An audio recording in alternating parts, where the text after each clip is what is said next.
To close or not to close your pond. There are two approaches you can take when winterizing your pond: closing it or building a greenhouse. Fortunately, neither require the risk of moving your fish. In a properly winterized pond, fish can survive the winter as long as they have 18 inches of water. Both methods are great ways to protect your pond, fish, and plants if done correctly. So consider things like cost, time, and the size of your pond when deciding which way to go. Closing your pond works well in either mild or harsh climates. But if your pond is likely to freeze over, this method will require a little extra vigilance. If your pond might freeze, get your de-icer or extra aeration in place.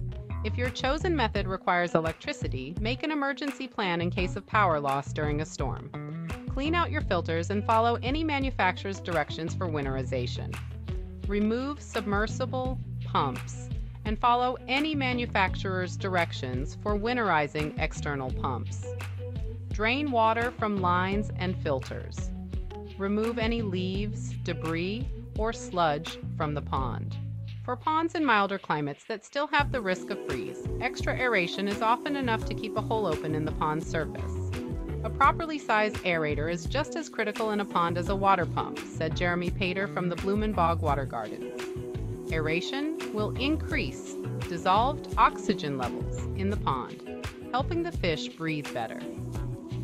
Cold weather bacteria also benefit from higher levels of oxygen, and you can also maintain a hole in the ice to allow for bad gases to escape.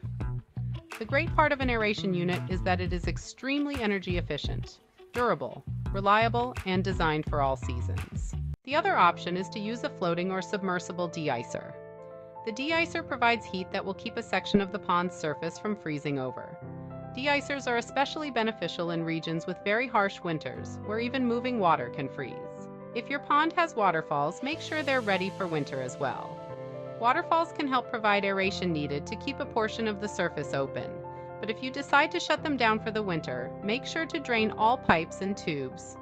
If a waterfall is going to be shut off during the winter, all of the plumbing will need to be drained. All filters and UV lights will need to be drained and removed from the system and stored until the following spring, said Sparks. To keep your pond from freezing and keep water temperatures up, you can build a greenhouse. All you need for a basic greenhouse is a support structure around your pond. Lumber or 2-inch pipes work well for this, and insulation to go over it. Nelson recommends using bubble wrap. Because the structure needs to surround the pond, this option is more practical for smaller ponds.